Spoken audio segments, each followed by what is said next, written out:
오늘 하나님 주시는 말씀 보겠습니다. 요한복음 14장 1절에서 12절에서 15절까지 말씀입니다. 요한복음 14장 12절에서 15절까지 말씀입니다. 혹시 설교 음성이 좀 적게 들리나요? 괜찮나요? 네네네. 제가 12절부터 15절 봉독해 드리겠습니다. 내가 진실로 진실로 너희에게 이르노니 나를 믿는 자는 내가 하는 일도 이를 그도 할 것이요 또한 그보다 큰 일도 하리니 이는 내가 아버지께로 감이라. 너희가 내 이름으로 무엇을 구하든지 내가 행하리니 이는 아버지로 하여금 아들로 말미암아 영광을 받으시게 하려 함이라. 내 이름으로 무엇이든지 내게 구하면 내가 행하리라.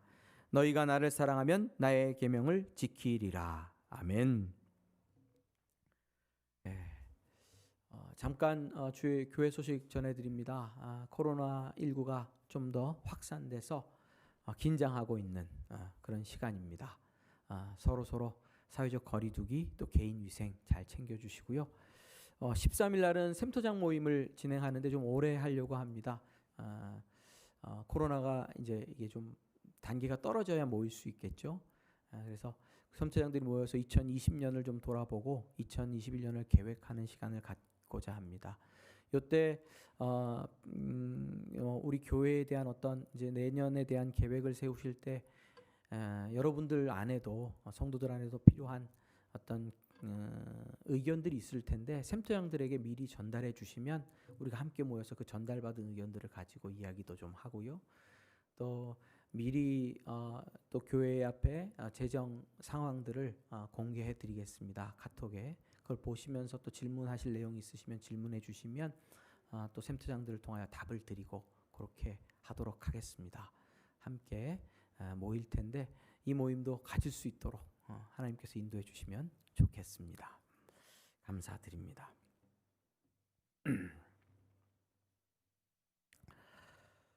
우리 찬양이 너무 은혜스럽죠? 제가 유튜브를 통해서 여기저기 찬양을 또 다른 교회 찬양들도 들어보거든요. 근데 저희 교회 찬양이 너무너무 은혜스럽습니다. 저희 교회뿐이 아닌데 저희 교회 찬양을 계속 리플레이해서 들으시는 그러면서 작업을 하신다는 분도 있거든요. 함께 또 이렇게 수고해 주시고 함께 해 주신 분들 감사드리고 아직 찬양팀 이름도 없습니다. 좀 좋은 이름이 있으면 함께 좀 이렇게 해보고 더 발전해 나가야 되겠죠. 우리 찬양으로 수고해 주시고 헌신해 주시는 우리 김현덕 집사님과 또 우리 찬양팀들에게 박수를 한번 좀. 그리고 또 우리 뒤에서 영상 음향 이거 장비를 또 다루시기 위해서 이미수 집사님께서 수고해 주시거든요. 또 우리 홍소원 자매가 또 여기서 자막도 넘겨주고 있고요. 우리 박수로 함께 또 감사 좀 드립시다. 격려합시다. 점점 장비는 많아지고 일할 거는 많아지는데 여러분 헌신자들이 더 필요합니다. 함께 동참해 주시면 좋겠습니다. 요한복음 14장까지 왔는데요. 정말 어렵다면 어렵고 정말 어떻게 전해야 될지 모르겠다면 모를 만한 말씀입니다. 13, 14, 15 지난주도 이 말씀을 묵상하면서 한 주도 묵상하면서 하나님의 은혜와 하나님의 도우심이 없이는 정말 전할 수 없는 말씀이다 이런 생각을 했고요. 또 두 번째로는 나 같은 사람이 이런 영광스러운 진리를 말할 수 있다는 것 자체가 기적이다 이런 생각을 했습니다. 도무지 내 입술로는 고백할 수 없고 전할 수 없는 진리를 내가 말해야 되는구나 하는 그런 생각도 하게 됐습니다. 성령 하나님께서 붙들어 주시기를 소망하고요. 질그릇에 정말 보화를 담고 있다 하는 사실 앞에서 두렵고 떨리는 마음이 들었는데요. 오늘도 그럼에도 불구하고 하나님의 말씀하시고 인도하심을 따라서 14장 말씀 함께 나누겠습니다. 문맥이 뭐냐면 예수님 앞에 빌립과 제자들이 하나님 아버지를 보여달라 그래요. 근데 예수님께서 뭐라고 말씀하시면 나를 본 자는 아버지를 본 자다 이렇게 이 얘기를 대답을 하십니다. 왜 그러냐면 예수님이 하나님의 형상이에요. 완전하신 하나님의 형상이기 때문에 예수님께서는 이 땅에 아버지를 드러내시고 아버지를 보이러 오셨습니다. 그래서 예수님을 본 자는 아버지를 본 것이죠. 본 것이죠. 내가 아버지 안에 거하고 아버지는 내 안에 계신 것을 내가 믿지 아니하느냐. 내가 너희에게 이르는 말은 스스로 하는 것이 아니라 아버지께서 내 안에 계셔서 그의 일을 하시는 것이라. 내가 아버지 안에 거하고 아버지께서 내 안에 계심을 믿으라. 그렇지 못하겠거든 행하는 그 일로 말미암아 나를 믿으라. 그런데 사실 예수님께서 아버지 안에 거하시고 아버지가 예수님 안에 거하신다는 이런 진리는 우리가 이해가 잘 되지 않는 겁니다. 이해가 잘 안 돼요. 이해가 안 되는 일들 이런 걸 신비하다 이렇게 얘기를 하죠. 초월적인 겁니다. 우리의 이성과 우리의 생각을 초월하는 일이죠. 그래서 예수님께서는 믿으라 이렇게 말씀하십니다. 믿으라. 안 믿어지면 내가 행하는 그 일로 말미암아 나를 믿으라. 봐라, 이런 일을 사람이 할 수 있겠느냐? 하나님이 나와 함께 계셔서 내가 행하는 거지. 그러니까 나를 통하여 하나님 아버지의 역사가 보이니까 그걸 보고 믿으라 이렇게 말씀하십니다. 하나님과 예수님과 관계는 믿어야 합니다. 그리고 받아들여야 하죠. 이게 신비한 일들에 대해서 우리가 좀 생각할 때 우리는 우리 안에도 신비한 일이 있어요. 그런데 그 일이 일어나고 있고 경험하고 있음에도 있거든요.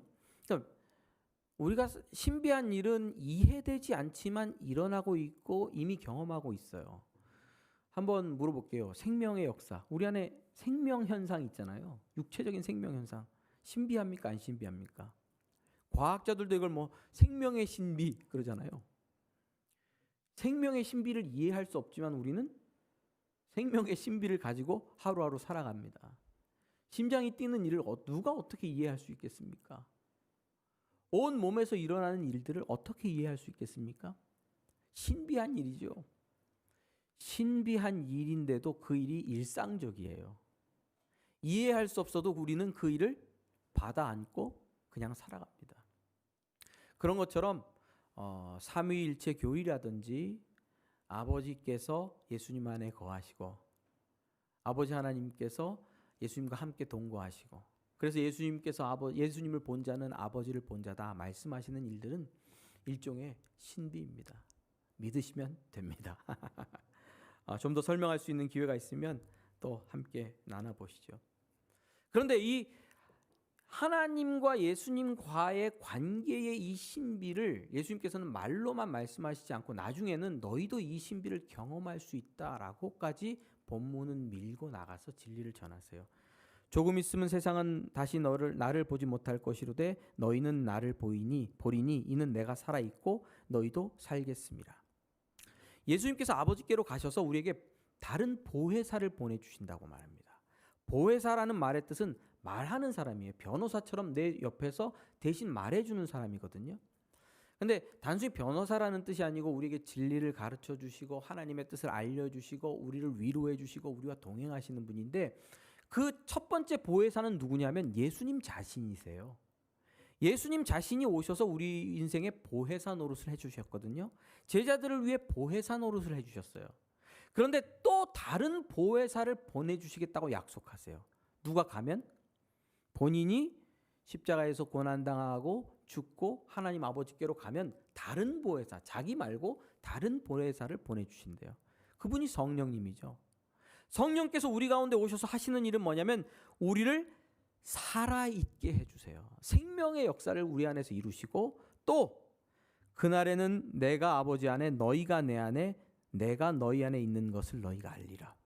이게 14장 20절 말씀이에요. 그러니까 예수님께서 누구 안에? 아버지 안에. 자, 그리고 우리가 누구 안에? 예수님 안에. 그리고 또 예수님이 우리 안에. 이게 성부 하나님과 성자 예수님과 우리가 이게 일체되는, 연합하는, 서로가 안에 이렇게 들어 있어요. 굉장히 신비스러운 일이죠. 그런 일을 성령 하나님께서 오시면 맛보고 경험할 수 있게 해주시겠다는 약속이에요. 교회 안에는 이런 약속이 주어져 있습니다. 자, 우리는 예수님 안에 있고 예수님이 우리 안에 있고 또 우리는 하나님 아버지 안에 있습니다. 신비한 역사를 누가 경험할 수 있게 해주십니까? 성령께서. 우리는 이해되지 않아도 성령 하나님을 통하여 맛볼 수 있고 지금 이 예배 가운데도 우리가 경험하고 있습니다. 이런 이야기를 해주시면서 이런 문맥 속에서 오늘 2장 12절에서 15절 말씀이 나오는 거죠. 여러분 2장 12절 15절 예수님께서 이렇게 말씀하시기 시작합니다. 내가 진실로 진실로 너에게 이르노니 나를 믿는 자는 내가 하는 일을 그도 할 것이요 또한 그보다 큰 일도 하리니 이는 내가 아버지께로 감이니라. 갑자기 나를 믿는 자는 내가 하는 일을 하고 또 나보다 더 큰 일, 예수님께서 하신 일보다 더 큰 일을 한다고 말씀하십니다. 깜짝 놀래요. 깜짝 놀래. 예수님, 나 같은 작은 자가 또 우리 같이 작은 교회가 무슨 큰 일을 하겠습니까? 이런 질문을 할 수밖에 없는 말씀이었어요. 그런데 예수님께서는 더 큰 일을 하리라는 거예요. 내가 하던 일을 하고 더 큰 일을 한다고 하는 거예요. 근데 여기 본문 읽어보면 더 큰 일 할 수 있는 이유는 뭐냐면 예수님께서 아버지께로 가기 때문에 그러신다는 거예요. 그리고 아버지는 누구보다 크세요? 예수님보다 크신 나보다 큰 아버지께로 가기 때문이라고 말씀하세요. 그리고 13절 이렇게 이어서 말씀하세요. 오늘 좀 복잡합니다. 잘 들으셔야 돼요. 너희가 내 이름으로 무엇을 구하든지 내가 행하리니 이는 아버지로 하여금 아들로 말미암아 영광을 받으시게 하려 함이라. 내 이름으로 무엇이든지 내게 구하면 내가 행하리라. 예수님이 누구에게 가죠? 크신 아버지께로 가요. 그리고 우리에게 누구의 이름을 주셨어요? 예수님의 이름을 주시고 예수님의 이름으로 구하면 그걸 누가 시행하신대요? 아버지 옆에서 예수님께서 받아서 아버지께 구하여서 일을 시행하신대요. 자, 우리 그리스도인들이 예수님께서 하시는 일, 그보다 더 큰 일을 할 수 있는 비결은 기도를 통해서예요. 예수님의 이름으로 구하시면 하나님 보좌 우편에 계신 예수님께서 그 기도를 받으셔서 크신 하나님 앞에 요청하시고 그 기도를 이루세요. 그래서 그리스도인들은 기도를 통하여 큰 역사를 이룰 수 있습니다. 할렐루야. 여기서 조건이래. 무엇이든지 구하면 행하리라. 아주 위대한 약속을 해주고 있습니다. 우리는 그리스도인들은 누구냐면 그래서 이렇게 위대한 일을 이루는 기도를 할 수 있는 권세, 위대한 역사를 이루는 기도를 드릴 수 있는 예수의 이름을 받은 사람들이 바로 그리스도인입니다. 이거 좋은 거잖아요. 그렇죠? 창조주 하나님께서는 전능하신 분이죠. 그분께서는 못하실 일이 없습니다. 그래서 우리가 무엇이든지 구하는 것들을 실행하실 수 있고 또 그렇게 하십니다. 우리는 그 전능하신 창조주 하나님께 예수 그리스도의 이름으로 구하여서 받을 수 있는 하나님의 백성이고 하나님의 자녀입니다.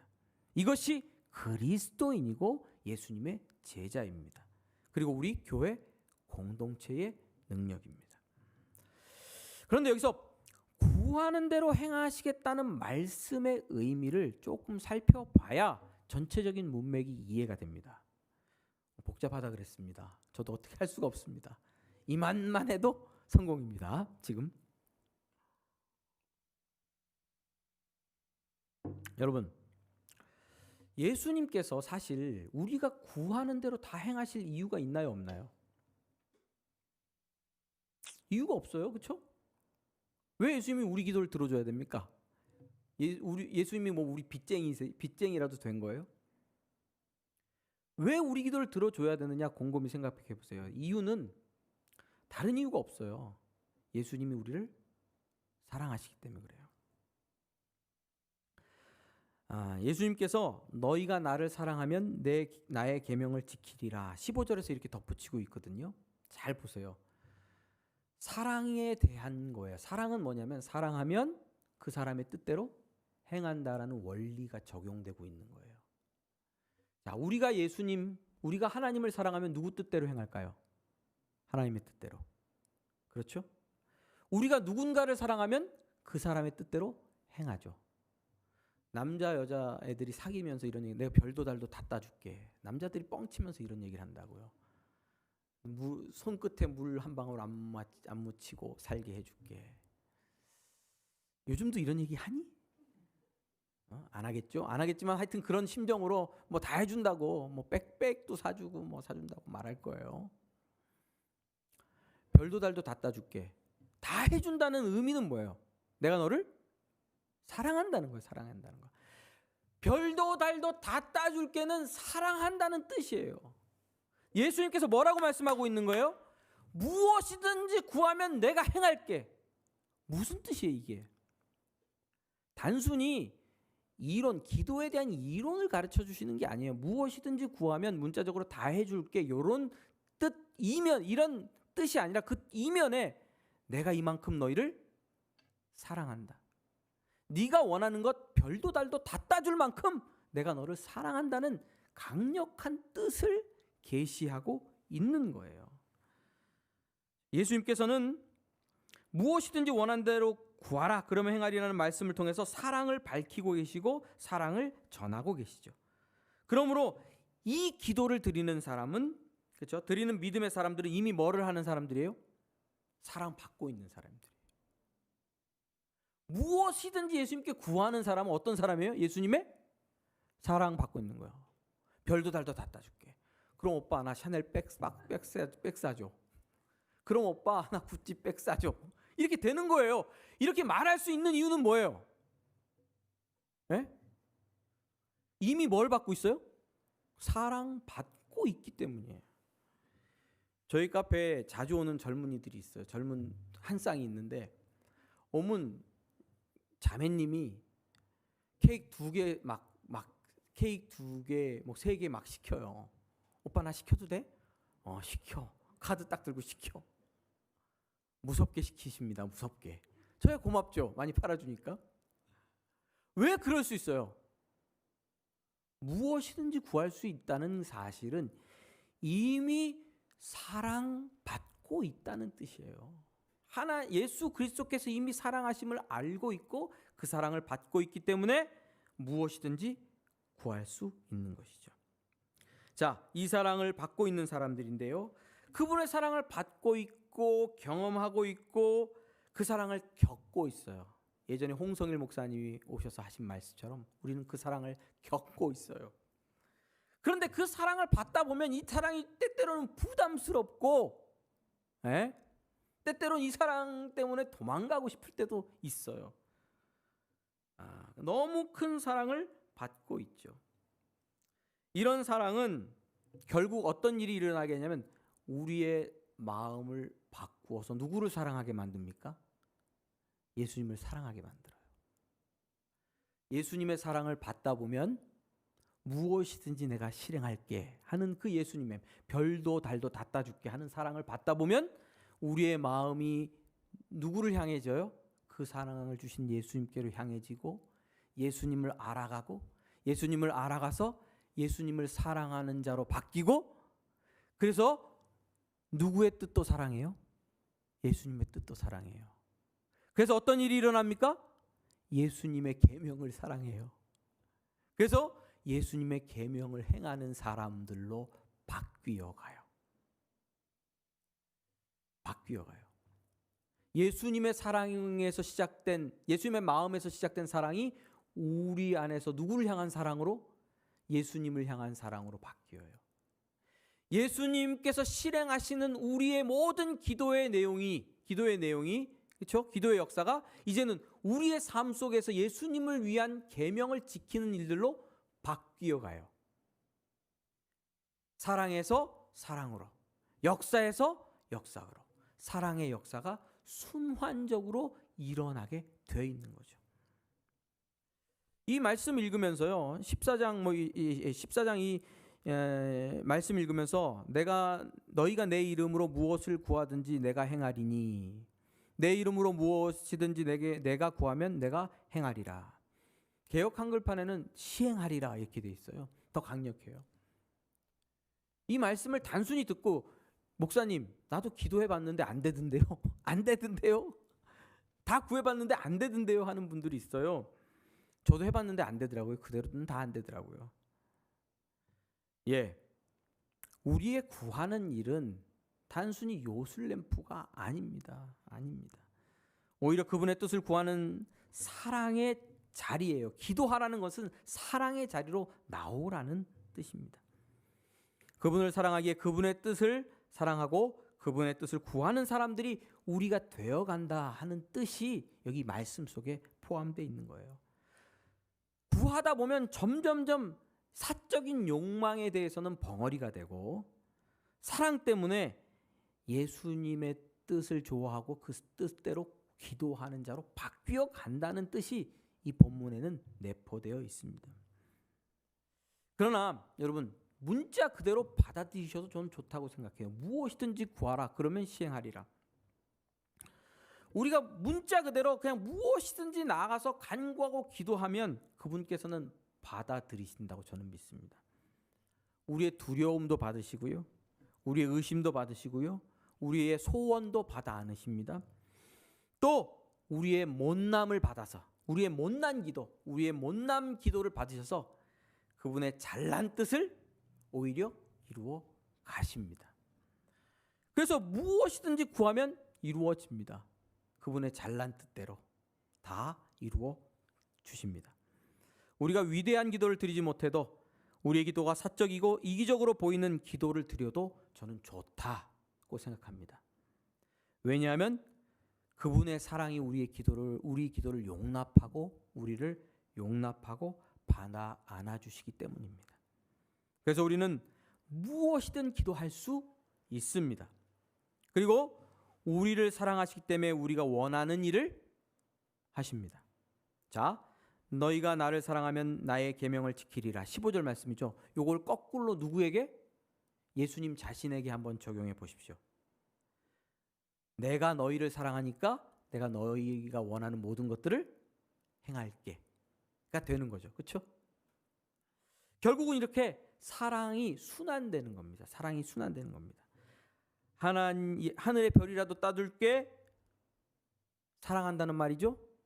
그러므로 무엇이든지 구하면 그대로 시행하겠다 하는 주님께서 사랑하시겠다는 말씀이죠. 이 사랑을 받고 있으면 우리 안에서 누구를 사랑하게 된다? 예수님을 사랑하게 되고 우리의 기도가 바뀌어요. 누구 뜻대로? 예수님 뜻대로. 그래서 무엇을 기도하게 됩니까? 구하다 보면 예수님의 뜻을 구하게 되고 하나님의 뜻을 구하게 되고 그것이 다 우리 삶 가운데 이루어지게 되고 삶 속에서 그가 원하는 일을 나도 기뻐하게 되고 그가 기뻐하는 일들을 좋아하게 되고 그래서 그의 계명을 순종하는 삶을 살아가도록 우리 자신이 점점 바뀌어 간다. 여러분 여기서 한번 질문 드리겠습니다. 여러분은 나는 예수님의 사랑을 받고 있는 사람입니까? 한번 스스로에게 물어보세요.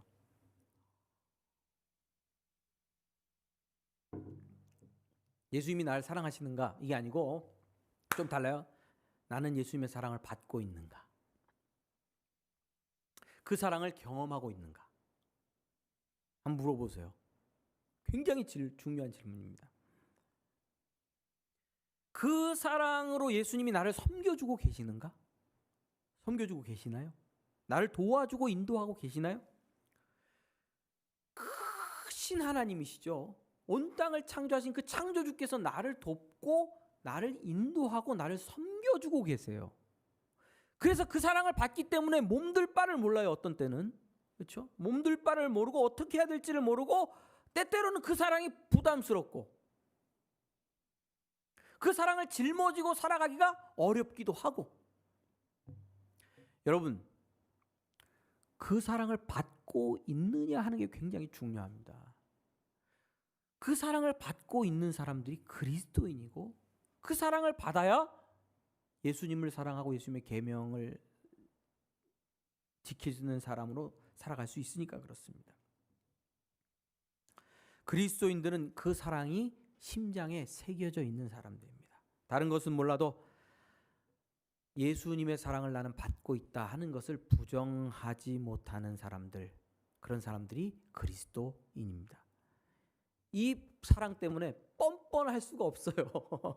이 사랑이 나를 누르고 있고 내 인생을 섬겨주시고 있기 때문입니다. 교회에 나와서 기도에 대한 설교를 들으실 수도 있어요. 이런 설교도 있습니다. 기도에 대한 7가지 방법. 자, 이런 설교 들으셨을 거예요. A. 먼저 회개하라. 죄가 있으면 하나님이 듣지 않으니까, 죄인을 듣지 않으니까 기도하기 전에 먼저 회개하라. 두 번째, 감사의 기도를 드리면서 그분을 인정하라. 세 번째, 십자가의 공로를 의지하라. 네 번째, 정욕으로 기도하려고 하고 하는지 생각해보고 정욕이면 끊어라. 다섯 번째, 구체적으로 기도해라. 너무 뭉뚱그려서 기도하면 하나님이 응답하셔도 모른다. 여섯 번째, 믿음으로 기도해라. 믿음으로 기도하지 않는 것은, 믿지 않고 기도하는 것은 하나님이 안 들어주시니까. 일곱 번째, 될 때까지 인내로 기도해라. 이게 기도에 대한 이론이에요. 많이 이걸 가르쳐 주세요. 1, 2, 3, 4, 5, 6, 7번째. 기도에 대한 7가지 스텝. 그리고 요 한 가지 한 가지에다가 성도들이 있었던 예화들, 과거에 있었던 예화들을 얘기하면서 간증까지 섞어서 하면 재미있고 눈물도 납니다. 내가 기도 이래서 뭐 응답 못 받았구나 하고 기도에 실행해 볼 수 있는 굉장히 좋은 이론이 되죠. 그런데요, 이건 복음하고는 좀 다릅니다. 성경 말씀을 버무려서 내가 편한 대로 이렇게 이론을 만들어 버리면 이 본문의 맥을 오해하게 만들어요. 무엇이든지 구하는 대로 행하리라는 말씀은 이 말씀이 우리에게 묻는 물음이 있어요. 오히려 뭐냐면, 너는 나를 사랑하고 있느냐? 그 사랑을 용납하고 있느냐? 너는 내 사랑을 경험하고 있느냐? 내 사람이냐? 예수님께서 이런 걸 묻는 말씀이에요. 무엇이든지 구하라는 말씀은, 무엇이든지 구하라. 달도 별도 내가 다 따다 줄 건데 그 사랑을 너는 받아들이고 있느냐? 달도 별도 해도 다 따다 줄 건데 그 사랑을 너는 받을 수 있어? 내 사랑을 너 받을 수 있어? 이런 질문이 담겨져 있는 거죠. 그래서 그 사랑 앞에서는 뭐든지 구할 수 있는 거예요. 이런 A, B, C, D, E, F, G, H 7가지 스텝 아니어도 무엇이든지 어떤 방식으로든지 그분께 나가 사랑의 관계 속에 있다면 구할 수 있는 거예요. 기도에 어떤 이론도 필요 없습니다. 누구를 사랑한다면, 예수님을 사랑한다면, 내가 예수님의 사랑을 받고 있다면 어떤 이론도 상관이 없습니다. 예수님의 사랑을 받고 있다면 누구를 사랑하는 사람이 되죠? 또 예수님을 사랑하는 사람이 되죠. 여러분, 한번 물어볼게요. 여러분들 예수님 사랑하십니까? 굉장히 어려운 질문입니다. 나는 예수님을 사랑하는가? 쉽게 대답할 수 없는 질문이죠. 지난주에도 잠깐 언급했죠. 제가 강의 듣다 잠들었다고 했죠. 김미경 교수님, 아이가 아마 고등학교 때 자퇴를 한 것 같아요. 아들이 자퇴를 해버리고 학교 안 갔답니다. 자퇴하고서는 매일 새벽 3시에 들어왔대요. 새벽 3시에 들어와서 배가 고프니까 엄마 아버지한테 혼날까 봐 불도 제대로 못 켜고 라면 끓여갖고 먹고 잠드는 거예요. 밤마다 아들이. 김미경 교수님 그렇게 생각했대요. 내 아들을 자존감 있는 애로, 정말 괜찮은 애인데 괜찮은 애로 키우려면 저렇게 음지에서 자라게 하면 안 되겠다. 그래서 그런 결심을 했대요. 새벽 3시에 들어오는데 새벽 3시를 저녁 7시처럼 내가 만들어줘야 되겠다. 그래서 매일 새벽 3시에 불을 활짝 켜고 저녁 7시처럼 아들 들어오면 밥 차려주고 삼겹살 구워줬대요. 남편이 나와가지고 욕하고 들어갔대요. 너는 일찍 들어와가지고 밥 먹고 해야지. 그래서 아들이 아버지가 나와서 혼내니까 젓가락 놓고 방에 들어가 버렸다 그러더라고요. 그래서 누구를 따라 들어갔을까요? 남편을 따라 들어가가지고 다시 한 번만 내 아들한테 밥 먹는데 뭐라 하면 당신 평생 못 얻어먹을 줄 알라고 협박하고 새벽 3시에 저녁 7시처럼 매일매일 밥을 차려줬대요.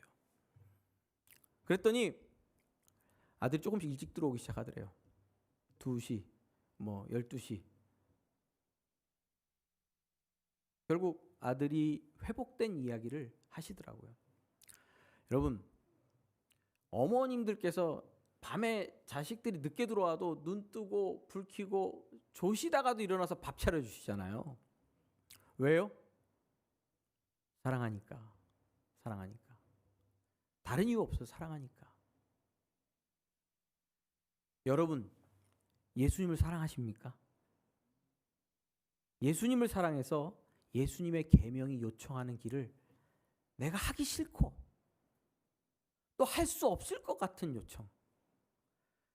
그래도 눈 비비고 일어나서 한 걸음 더 가보는 거죠. 한 번 더 해보는 거죠. 왜? 예수님을 사랑하니까. 그런 사랑의 행위가 우리의 인생 가운데 있습니까? 기도하면서 모든 것을 내가 너를 위해서 다 해줄 거야, 달도 별도 따줄 거야 하는 음성을 듣고 예수님의 사랑 가운데 거하는 사람이 예수님을 사랑하게 되면 내가 갈 수 없을 것 같은 길도 한 걸음 가게 되고 할 수 없을 것 같은 일도 한 번 더 해보게 되고 일어설 수 없을 것 같았는데 다시 한번 일어나게 되는 계명을 따라 움직이는 삶의 역사가 있게 됩니다. 제가 금광교회에 처음 부임을 해가지고요, 담임 목사님을 따라서 신방을 나섰습니다. 그때 샘터장 신방이었어요. 말하자면 샘터장 신방 쭉 도시는데 여기저기 따라 돌았습니다.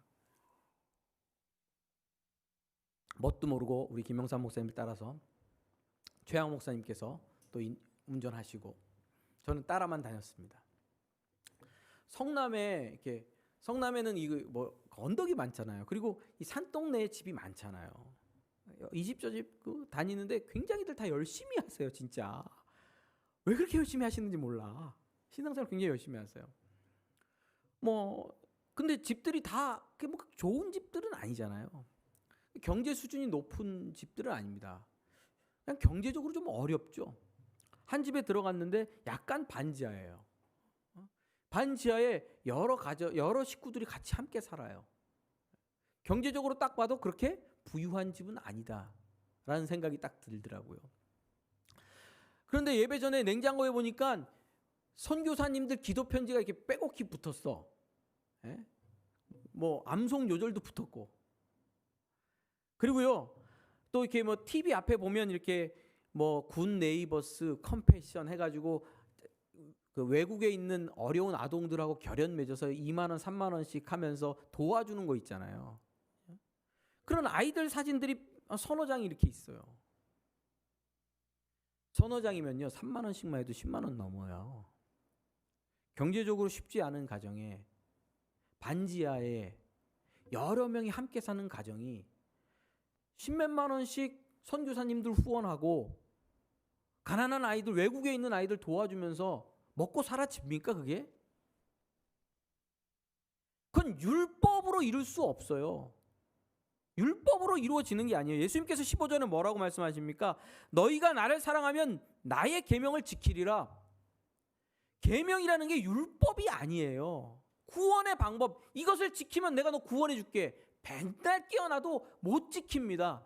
우리가 사무엘상하, 열왕기상하 계속 바이블 타임 읽어 나가면서 보는 게 뭡니까? 지킬 수가 없더라. 아니, 지킬 수가 없더라. 그런데 예수님의 사랑을 경험하고 그 사랑을 받아 누리는 사람, 기도를 통해서 그런 사람은 예수님을 사랑하게 되고 예수님을 사랑하니까 한 발짝 더, 예수님을 사랑하니까 한 걸음 더 예수님을 따라 움직이게 되는 거죠. 저는 이렇게 계명을 지키는 삶을 통해서 우리가 그 사랑을 누리고 그 사랑을 이미 경험하고 있다고 믿습니다. 여러분, 우리 그 사랑 한들교회 성도들, 저는 충분히 예수님의 이 사랑을 이미 지키고 예수님의 이 계명을 행하고 있다고 생각합니다. 그래서 감사합니다. 하나님, 우리 그 사랑 한들교회 성도들 사랑의 계명을 이루기 위하여 조금씩이라도 움직이고 한 걸음이라도 더 달려갈 수 있도록 복 주셔서 감사합니다 하는 기도가 생깁니다. 우리 성도들 안에 이런 사랑이 이미 머물러 있음을 봅니다. 그러나 더더욱더 예수님을 사랑하면 예수님의 계명을 지키는 삶을 향해서 달려나갈 수 있겠죠. 예수님 더욱 사랑하여서 더 큰 역사도 이루기를 소망합니다. 여러분, 그래서 기도는 무엇입니까? 무엇이든지 간구하는 기도는 예수님의 사랑을 확신하는 거예요. 저분은 별도 달도 다 따줄 내 신랑이다 라고 사랑하는 거예요. 그리고 기도한다는 것은 그 사랑에 대한 그 고백이에요. 나를 사랑하니까 내가 기도하는 거예요. 백도 사줘. 신발도 사줘. 사랑에 대한 고백이고 사랑에 대한 증거입니다. 계명은 뭡니까? 그래서 예수님의 계명을 지키는 건 또 뭐예요? 이거는 짐이고 무거운 어떤 고생이 아니에요. 사랑을 누리는 행위가 되는 것입니다. 할렐루야. 여러분, 결국 예수님의 사랑에서 사랑의 기도의 역사가 우리 안에 시작되는 것이고요. 예수님을 사랑하는 그 일에서 사랑의 계명을 이루는 삶이 시작되는 것입니다. 예수님의 사랑이 우리에게로, 또 우리에게 주어진 사랑이 예수님을 향한 사랑으로, 그것이 순환되는 사랑의 역사가 이어질 줄 믿습니다. 우리 그 사랑 성도들 삶 속에서 결국 우리 삶에 예수님의 놀라운 뜻이 아버지 하나님의 전능하신 창조의 능력으로 이루어질 것입니다. 왜냐하면 매일매일 사랑의 기도를 드리게 되고 사랑의 계명을 이루는 삶을 우리가 살아갈 것이기 때문입니다. 날마다 이 사랑 안에서 승리하시기를 주님의 이름으로 축원합니다. 기도하겠습니다.